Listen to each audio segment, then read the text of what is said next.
देखिए, मैंने कल आप लोगों को बताया था एक कॉन्सेप्ट जो कि रिलेशन उसमें बताया था मैंने न्यूमेरिकल वैल्यू और यूनिट में। तो उसमें मैंने क्या बताया था आपको, जो न्यूमेरिकल वैल्यू होता है वो यूनिट का इन्वर्सली प्रोपोर्शनल होता है। तो इससे कैसे आप किसी न्यूमेरिकल को सॉल्व कर पाएंगे, क्योंकि इससे एयरफोर्स का एग्ज़ाम हो या नेवी हो, कोस्ट गार्ड हो या किसी तरह का कॉम्पिटेटिव एग्ज़ाम हो, उसमें इससे रिलेटेड एक क्वेश्चन पूछा जाता है। अगर यूनिट डायमेंशन से क्वेश्चन पूछेगा तो इससे एक क्वेश्चन पूछने का चांसेस रहता है। तो देखिए किस तरह का क्वेश्चन आपको मिलेगा इससे। तो पहले आप ये देखिए, जो n इन्वर्सली प्रोपोर्शनल है u, कहने का मतलब n जो है, अगर यहाँ पे n1 लिखेंगे तो u1 नीचे आ जाएगा। तो यहाँ से अगर मैंने एक रिलेशन बताया, जो देखिए आप लोग देख सकते हैं, n1 अपॉन n2 बराबर u1 अपॉन u2। तो अगर इसे क्रॉस मल्टीप्लिकेशन कर देंगे, क्रॉस मल्टीप्लिकेशन गुना कर देंगे इसमें, तो n1 u1 बराबर हो जाएगा n2 u2। ये एक रिलेशन आपको पता चल गया, जो n1 u1 बराबर होता है n2 u2। जहाँ n1 क्या चीज़ है, n1 अगर आप देखें तो n1 बराबर जो हो गया, शुरू वाला जो आपको न्यूमेरिकल वैल्यू दिया रहेगा, n1 बराबर न्यूमेरिकल वैल्यू है, क्या न्यूमेरिकल वैल्यू, n1 बराबर है न्यूमेरिकल वैल्यू, ये न्यूमेरिकल वैल्यू को बता रहा है। और u1 जो है, u1 ये यूनिट बता रहा है, क्या बता रहा है, u1 यूनिट बता रहा है। तो मतलब n जहाँ पे भी आप देखें ये न्यूमेरिकल वैल्यू को बताएगा, और u जो देख रहे हैं आप ये यूनिट को बताएगा। तो इससे कैसे आप किसी न्यूमेरिकल को सॉल्व कर सकते हैं, कैसे किसी क्वेश्चन को पहचान सकते हैं जो इससे बनेगा मेरा क्वेश्चन। तो देखिए ये क्वेश्चन मैं बता रहा हूँ किस तरह का इसमें क्वेश्चन आता है। तो जैसा कि आपके स्क्रीन पर देख रहे होंगे आप, जो कन्वर्ट 1 न्यूटन इंटू डाइन, तो यहाँ पे क्या बोल रहा है, 1 न्यूटन को डाइन में कन्वर्ट करना है। या इसी पे ऐसा क्वेश्चन पूछ सकता है, जो how many dyne in 1 newton, 1 newton में कितने डाइन होंगे, मतलब 1 न्यूटन में कितने डाइन होता है। तो आप लोगों को जैसा कि पता होगा, फोर्स का एसआई मात्रक या एसआई यूनिट जो बोले वो क्या होता है, न्यूटन होता है। तो पूछेगा 1 न्यूटन कितने डाइन के बराबर होता है, how many dyne in 1 newton, 1 newton में कितने डाइन होगा। तो जैसा आप लोग समझे, इससे यही हमें पता करना है, जो न्यूटन कितने डाइन के बराबर होता है, 1 न्यूटन कितने डाइन के। तो आप सभी लोग जानते भी होंगे 1 न्यूटन 10⁵ डाइन के बराबर होता है। तो डायरेक्ट ऑप्शन में आप टिक कर सकते हैं। लेकिन अगर इसको आप वैसे कभी भूल गए तो प्रोसेस क्या होता है इसे बनाने का, या इससे रिलेटेड कोई दूसरा क्वेश्चन दे दे, 1 वर्क को जूल में बदलना है या किसी और चीज़ को बदलना हो, मतलब यूनिट आपको चेंज करना हो, एक यूनिट से दूसरे यूनिट में चेंज करना हो, SI से CI में चेंज करना हो किसी चीज़ के यूनिट को, तो कितने उसका न्यूमेरिकल वैल्यू कितना होगा। तो जैसे मैंने एक क्वेश्चन आपको लिख दिया पहले ही, convert 1 newton into dyne, 1 newton को डाइन में बदलना है। तो देखिए इसमें सबसे पहले आपको क्या दे रहा है, न्यूमेरिकल वैल्यू कितना दे रहा है, 1, और यूनिट क्या है इसका, न्यूटन है। तो आप सभी जानते हैं जो न्यूटन जो है वो किसका यूनिट होता है, फोर्स का यूनिट होता है। और फोर्स का यूनिट न्यूटन होता है, तो उसे आप इसका अगर SI मात्रक लिखना चाहे न्यूटन का, तो फोर्स बराबर एक फॉर्मूला होता है जो आप लोग को पता होगा, F बराबर ma, F equal to ma होता है, F इजकल टू ma। जहाँ मास क्या चीज़ को बता रहा है, m बता रहा है मास को, m किस चीज़ को बता रहा है, मास को, m बता रहा है मास को, और a बता रहा है एक्सेलरेशन, a किसको बता रहा है, एक्सेलरेशन। अब कितने हिंदी बोर्ड वाले बच्चे होंगे जिसे एक्सेलरेशन का मतलब नहीं पता होगा, तो देखिए मैं लिख देता हूँ। एक्सेलरेशन का मतलब होता है त्वरण, क्या होता है, त्वरण। तो ये हो गया ए, जब किसी वस्तु का आपको द्रव्यमान दे दिया जाए, मास मतलब क्या होता है, द्रव्यमान दे दिया जाए, और उसका आपको त्वरण दे दिया जाए, एक्सेलरेशन दे दिया जाए, तब उस पर पूछेगा आपको कितना फोर्स अप्लाइड हो रहा है, कितना बल लग रहा है। तो वहाँ से बल का फॉर्मूला लिख सकते हैं आप, द्रव्यमान इंटू त्वरण, द्रव्यमान इंटू त्वरण। अब देखिए इसका मैंने, क्योंकि यूनिट चेंज करना है न्यूटन को डाइन में, तो सबसे पहले इसका यूनिट लिख लीजिए आप। जो भी आपका वो इक्वेशन बन रहा है फोर्स का, उसका आप यूनिट लिख लीजिए। तो फोर्स का इक्वेशन क्या है, m का यूनिट क्या होगा, kg होगा, क्या होगा, kg। और एक्सेलरेशन का यूनिट हो जाएगा metre per second square. Acceleration का क्या होता है, मीटर पर सेकेंड स्क्वायर, ये जानते होंगे आप लोग। या इसे निकाल भी सकते हैं, एक्सेलरेशन के फॉर्मूला से ड्राइव कर सकते हैं इसे। एक्सेलरेशन के फॉर्मूला क्या होता है, त्वरण बराबर होता है क्या, वेग बट्टा क्या होता है, वेग बट्टा समय।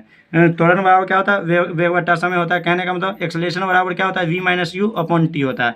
तो वो क्या हो गया, मतलब final velocity minus initial velocity. v क्या चीज़ है, फाइनल वेलोसिटी मतलब अंतिम वेग माइनस प्रारंभिक वेग और बट्टा समय। तो वहाँ से आप इसको निकाल सकते हैं एक्सेलरेशन के एक्सेलरेशन के यूनिट को निकाल सकते हैं। तो वो मैं बता नहीं रहा हूँ, शॉर्ट में सिर्फ लिख दिया हूँ। जो एक्सेलरेशन का फॉर्मूला क्या होता है, मीटर पर सेकेंड स्क्वायर होता है इसका ऐसा यूनिट। तो मास का क्या हो गया केजी और एक्सेलरेशन का हो गया मीटर पर सेकेंड स्क्वायर। तो यहाँ से फोर्स का ऐसा यूनिट क्या निकल गया, KG metre per second square. ये तो न्यूटन होता है क्योंकि फोर्स का ओवरऑल सभी जानते हैं न्यूटन होता है, लेकिन अगर उसका ऐसा यूनिट पूछा जाए तो यहाँ से भी एक क्वेश्चन बन सकता है जो डायरेक्ट एयरफोर्स नेवी या कोई भी एग्जाम में पूछा जाता है। जो फोर्स का ऐसा ही मात्रक क्या होगा, आपको बहुत सारे ऑप्शन दे देंगे, kg metre per second, kg metre per second square, kg metre square per second square, kg metre के पावर -1, सेकेंड के पावर -2, इस तरह से दे देंगे। तो आपको सीधा सीधी पता करना है, जो एफ बराबर एम ए होता है, एम के लिए केजी लिख दीजिएगा और ए के लिए मीटर पर सेकेंड स्क्वायर लिखना है। तो फोर्स का ऐसा मात्रक क्या हो गया, ऐसा यूनिट क्या हो गया, KG metre per second square. क्या, KG metre per second square, ये फोर्स का यूनिट हो गया। तो अब हम आते हैं जो हमें बताना क्या चीज़ है। तो ये तो न्यूटन के बारे में आप समझ गए, इसका ऐसा यूनिट पहले लिख लेंगे क्योंकि यूनिट को हमें चेंज करना है। तो क्या हो जाएगा, न्यूटन का ऐसा यूनिट क्या हो जाएगा, KG metre per second square. अब देखिए इसका डायमेंशनल फार्मूला क्या होगा। तो केजी के लिए आप सभी लोग जानते हैं, केजी के लिए एम लिखा जाता है, डायमेंशनल फार्मूला बीमीय सूत्र। और एम का क्या होता है, बीमीय सूत्र एल होता है। एम के लिए क्या होता है, मीटर के लिए एल होता है। फिर सेकेंड स्क्वायर, तो सेकेंड के लिए बीमीय सूत्र डायमेंशनल फार्मूला क्या होता है, टी होता है। तो इसका पावर 2 है तो पावर 2 आ जाएगा। तो क्या हो गया, एफ बराबर एम एल अपॉन टी के पावर 2 हो गया, एम एल बट्टे टी के पावर 2 हो गया। इसी को अगर आप लिखना चाहो तो टी के नहीं, टी पावर में है, और जब कोई भी चीज़ पावर में रहे और उसका पावर प्लस में रहे तो ऊपर जाने पर माइनस हो जाता है। तो ये क्या हो जाएगा, एम एल, और टी पावर में है और पावर 2 है, इसका टी नीचे है बट्टा के नीचे, और पावर में है, टी के पावर 2 है। तो ये प्लस में बट्टा में, तो ऊपर जाएगा तो क्या हो जाएगा, माइनस में हो जाएगा। क्या चीज़ में हो जाएगा, माइनस में। तो इसका अगर उस तरह से डायमेंशनल फार्मूला भी देखें तो क्या हो गया, एम एल टी -2, क्या हो गया, एम एल टी -2। यहाँ से आप देख पा रहे होंगे एम एल टी -2, ये बल का बीमीय सूत्र हो गया, और ये बल का क्या हो गया, ऐसा ही मात्रक हो गया, KG metre per second square, जो कि पूछ देता है, डायरेक्टली पूछता है। एक नंबर का आपको पूछेगा, बोलेगा बल का ऐसा ही मात्रक क्या होता है। यहीं से सीजीएस मात्रक भी आपको पूछ सकता है। तो केजी को क्या कर देंगे, ग्राम लिख देंगे सीजीएस में, मीटर को क्या लिख देंगे, सेंटीमीटर, और सेकेंड का तो सेकेंड होता है। तो अगर बल का सीजीएस मात्रक पूछ दे आपको, फोर्स का सीजीएस यूनिट, तो क्या होगा, ग्राम सेंटीमीटर पर सेकेंड स्क्वायर। कहने का मतलब क्या हो गया, आपको ये सबसे पहले U1 पता चल गया, यूनिट इसका KG metre per second square, और U2 ये भी यूनिट को बता रहा है, मात्रक को। तो ये कितना हो गया, ग्राम पर सेंटीमीटर स्क्वायर। यहाँ से अगर इसका आप डायमेंशनल फार्मूला लिखे तो कितना लिखेंगे, ग्राम के लिए m हो जाएगा और सेंटीमीटर के लिए l हो जाएगा। अपॉन में क्या है, सेकंड के लिए क्या हो जाएगा, डायमेंशनल फार्मूला t होगा, इसके पावर 2 हो जाएगा। मतलब क्या देख पा रहे हैं आप, यूनिट दोनों का अलग है, ऐसा यूनिट सीजीएस यूनिट अलग है, लेकिन डायमेंशनल फार्मूला दोनों का सेम आ रहा है। एम एल टी के पावर 2, एम एल अपॉन में टी के पावर 2, दोनों का सेम आ रहा है। तो कहने का मतलब मेरा ये है, जो आप देख रहे होंगे, मतलब यहाँ पर डायमेंशनल फार्मूला को, तो यहाँ से देखिए, यहाँ आपका वो फार्मूला जो था आपका, मैंने बताया था न्यूमेरिकल वैल्यू। ये देखिए कि क्या बताया था मैंने, न्यूमेरिकल वैल्यू बताया था, यूनिट का इन्वर्सली प्रोपोर्शनल होता है। वहीं से मैंने ये फार्मूला निकाला था, N1 U1 बराबर N2 U2। अब देखिए इस फार्मूला का यूज करके कैसे मैं न्यूटन को डाइन में बदलूंगा, कैसे न्यूटन को डाइन में बदलूंगा, यहाँ पे न्यूटन को डाइन में बदलूंगा। अब देखिए बदलना है मुझे, तो इस तरफ देखिए, आप लोग देख पा रहे होंगे, देखिए तो फार्मूला है हमारा N1 U1, क्या formula, N1 U1 is equal to N2 U2। तो यहाँ से हमें निकालना क्या चीज़ है, N1 तो मुझे पता है, N1 हमें न्यूमेरिकल वैल्यू पता है 1 है, और U1 भी पता है, न्यूटन का यूनिट क्या होता है, KG metre per second square. तो N1 न्यूमेरिकल वैल्यू भी पता है और U1 भी पता है मुझे शुरू वाले का। निकालना क्या चीज़ है, हमें निकालना है N2, क्या निकालना है, N2 निकालना है, और U2 हमें U2 निकालना नहीं है, U2 खुद पता कर सकते हो आप। तो देखो कैसे पता करेंगे, N2 यहाँ से हमें निकालना है। N2 बराबर क्या लिख सकते हैं, यहाँ से अगर N2 निकालना हो तो N2 यहीं रहने दीजिए, और U2 को कहाँ ले आ सकते हैं आप, बट्टे में ले आ सकते हैं। कहाँ, बट्टे में, यहाँ पे, क्योंकि ये इसके साथ मल्टीप्लाई में इधर आएगा, बट्टे में हो जाएगा। तो क्या हो जाएगा, N2 बराबर क्या हो जाएगा, N2 बराबर हो जाएगा यहाँ पे N2 बराबर N1 इंटू U1 के बट्टे में आ जाएगा इधर U2, U1 के बट्टे में क्या आ जाएगा, U1 के बट्टे में U2 आ जाएगा। ये U2 यहाँ पे आ जाएगा, आ गया U1 बट्टे U2 आ गया। अब देख पा रहे होंगे आप लोग, N1 यही है और U1 हमें लिखना है। तो क्योंकि U क्या होता है, U हमारा यूनिट है, उसका डायमेंशनल फार्मूला क्या होता है, तो किसका यूनिट हमें लिखना है, फोर्स का। और फोर्स का यूनिट क्या होता है, KG metre per second square. उसका यूनिट मैंने क्या निकाला था, ML, और T के पावर क्या निकाला था, T के पावर 2 निकाला था, ML टी के पावर क्या निकाला था 2 नहीं, टी के पावर -2 ml टी के पावर -2। तो टी के पावर अगर यहाँ पे -2 हम देंगे, देखिए यहाँ पे समझिए, मैं समझा रहा हूँ आपको क्या, ये N1 है और यूनिट के जगह क्या लिखना है, यूनिट के जगह लिखना है ये पहले किसका, फर्स्ट वाले का यूनिट लिखना है हमें, फोर्स का यूनिट क्या होता है m, क्या होता है फोर्स का यूनिट नहीं, डायमेंशन मुझे लिखना क्या होता है m l और टी के पावर -2 होता है, ये फोर्स का यूनिट होता है, ये फोर्स का डायमेंशनल फार्मूला होता है, डायमेंशनल फार्मूला। और ये तो हो गया U1 के लिए, मतलब फोर्स का। U2 जो कि आपको डाइन में निकालना है, सीजीएस यूनिट निकालना है, तो सीजीएस यूनिट क्या हो जाएगा इसका, सीजीएस यूनिट में यूनिट तो चेंज होता है लेकिन डायमेंशनल फार्मूला तो फोर्स का सीजीएस में भी सेम रहता है, क्या रहता है mlt-2, मैंने पीछे बता दिया आपको, mlt-2 बता दिया। तो देखिए दोनों का मतलब डायमेंशनल फार्मूला सेम है। अब यहाँ पे देखिए क्या देख रहे होंगे आप, यहाँ U1 है तो मैं इसे M1 कर सकता हूँ, और उसके बाद M1 है तो ये L1 और ये क्या हो गया T1, और ये क्या हो जाएगा U2 के लिए M2 हो जाएगा, ये L2 हो जाएगा और ये T2 हो जाएगा। तो मुझे क्या करना है, ये पावर क्या चीज़ में अभी माइनस में, क्या चीज़ में माइनस में, ऊपर चले जाए, अगर T2 को ऊपर ले जाएंगे तो पावर प्लस में आ जाएगा, इस T2 नीचे है और इसे अगर ऊपर ले जाए तो प्लस में पावर आ जाएगा। तो इस T2 को हम क्या किए, इस T2 को यहाँ ले आए, ऊपर ले आए, और T1 को कहाँ ले आए, नीचे ले आए, कहाँ ले आए, नीचे ले आए। अब पावर क्या चीज़ में हो गया, माइनस में था तो क्या चीज़ में आ गया, पावर प्लस में आ गया। तो उसी चीज़ को मैंने लिख दिया M1 के बट्टे में M2, M1 के बट्टे में M2 लिख दिया, L1 के बट्टे में L2, और ये T2 के बट्टे में क्या लिख दिया, T1 लिख दिया। तो क्या आ गया N1 और M1/M2, L1/L2 और T2/T2 का क्या होल स्क्वायर। ये पावर -2 में था लेकिन जैसे T1/T2 लिखते तो इसे पलट दिए, T2/T1 कर दिए, तो क्या हो गया, पावर प्लस में आ गया। पावर क्या चीज़ में आ गया, प्लस में आ गया। अब देखिए क्योंकि M1 क्या चीज़ है हमारा, M1 जो है ये SI यूनिट को बता रहा है हमें, पहला तो SI में है, M2 से बदलना है क्या चीज़ में, CGS में। ये सब नीचे वाला CGS देख रहे होंगे, जितने भी 2 वाला होगा ये CGS यूनिट है, और ऊपर वाला जो भी लेना है वो SI यूनिट में लेना है, SI यूनिट का डायमेंशनल फार्मूला लिखना है। तो देखिए M1 क्या चीज़ है, M1 हमारा SI में है, तो SI के लिए M क्या चीज़ को बताता है, मास का डायमेंशनल फार्मूला होता है। तो मास का क्या होता है SI यूनिट, kg।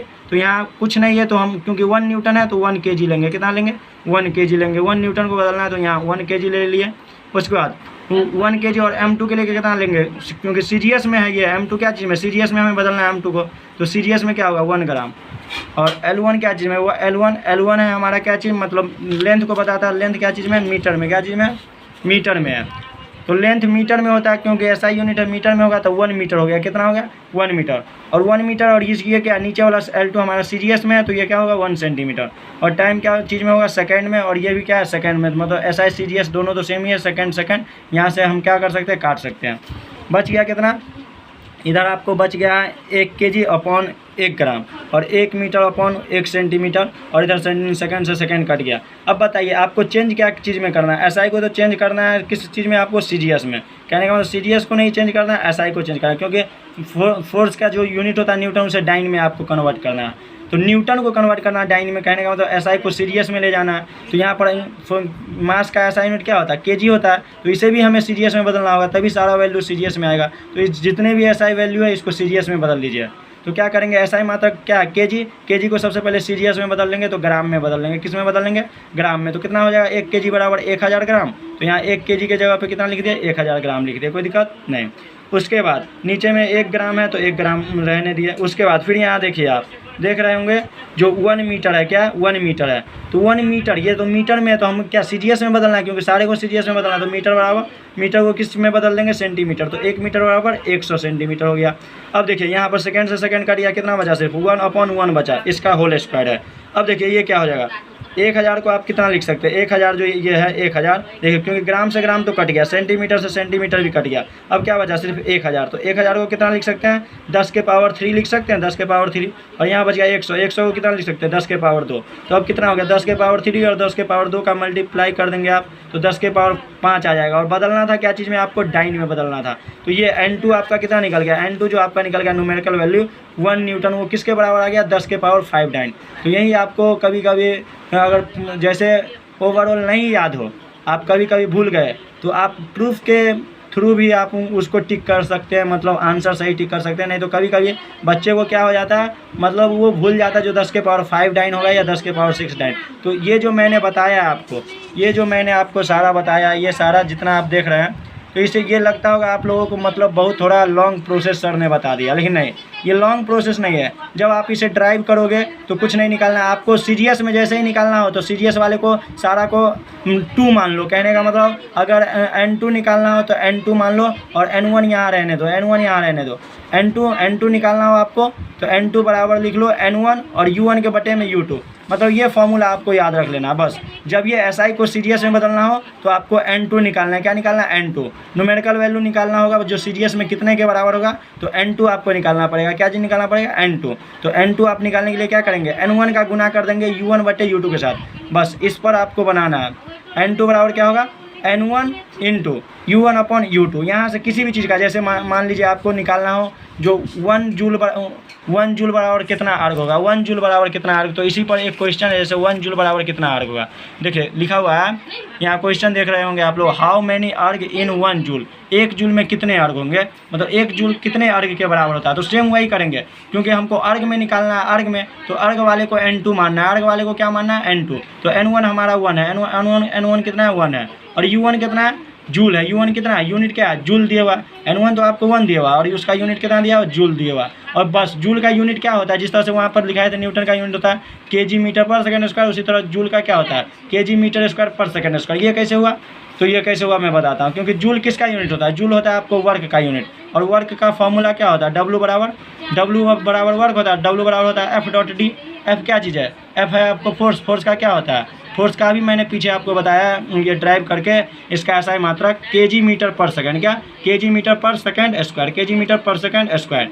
और उसमें क्या होगा? Dot D. डी क्या चीज़ को बता रहा है? दूरी को, मतलब डिस्प्लेसमेंट को, विस्थापन को बता रहा है। और विस्थापन के लिए क्या हो जाएगा? यूनिट। मीटर हो जाएगा, मीटर। अब क्या होगा? kg, ऊपर में kg और मीटर है और यहाँ भी एक ऊपर में मीटर है तो kg और मीटर गुने मीटर, तो kg मीटर स्क्वायर हो गया। अपॉन में क्या आ जाएगा? ये सेकंड स्क्वायर है तो सेकंड स्क्वायर आ जाएगा। तो हो गया वर्क का क्या हो गया यूनिट? kg मीटर स्क्वायर पर सेकंड स्क्वायर। ये वर्क का SI यूनिट हो गया।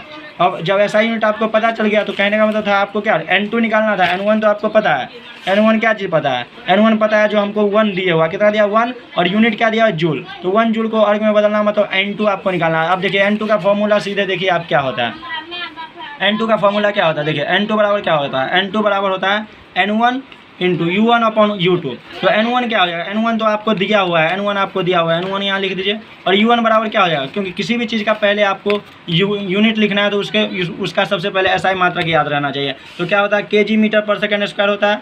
ये क्या होता है? ये आपको होता है kg मीटर पर सेकंड स्क्वायर। इसका यूनिट अगर लिखना चाहे वर्क का तो क्या होता है? kg मीटर स्क्वायर पर सेकंड स्क्वायर, यही इसका यूनिट होता है। और इस यूनिट को आप अगर डायमेंशनली लिखे तो कैसे लिख पाएंगे?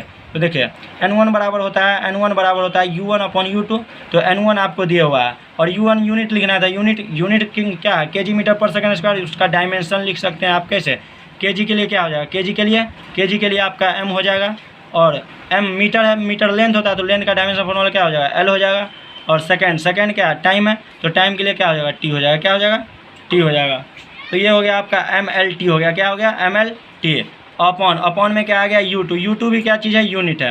अब यूनिट U2 भी यूनिट है तो यूनिट का मतलब SI और CI में क्या? SI और CGS में क्या होता है? मतलब यूनिट तो चेंज होता है लेकिन डायमेंशन सेम होता है। तो इसके लिए भी कितना होगा? ML T के पावर क्या होगा? ML2 और T के पावर -2 होता है क्योंकि इसका यूनिट अगर आप देखें तो क्या होता है? वर्क का यहाँ पे वर्क का देखिए मैंने यूनिट लिख दिया kg मीटर स्क्वायर पर सेकंड स्क्वायर। और उसका डायमेंशन क्या लिखा है? kg के लिए m और मीटर स्क्वायर के लिए कितना? l के पावर 2 और सेकंड के अपॉन में सेकंड के पावर 2 के लिए कितना लिख दिया? t के पावर -2 क्योंकि बट्टे में पावर 2 है, ऊपर जाएगा तो -2 हो जाएगा। तो इसी को सही करके लिख दिया ml2 और t के पावर क्या? बट्टे में 2 होना चाहिए, t के पावर 2 तो बट्टे में t के पावर 2 लिख दिया। इसी को बैठा दिए। ये क्या हो गया आपको? m1 l1 और t1 का वैल्यू। t1 क्योंकि बट्टे में था तो t1 ऊपर नहीं होगा, बट्टे में आ जाएगा। और जब t2 आप यहाँ पे t2 यहाँ पर आप बट्टे में दीजिएगा तो ये जब बट्टा का बट्टा होगा तो ऊपर चला जाएगा t2। तो क्या हो जाएगा? m1 l1 और t2। यहाँ m2 l1 l2 और t1 हो जाएगा। यहाँ स्क्वायर था, स्क्वायर सब में लग गया। क्यों? क्योंकि वर्क का डायमेंशन फॉर्मूला क्या होता है?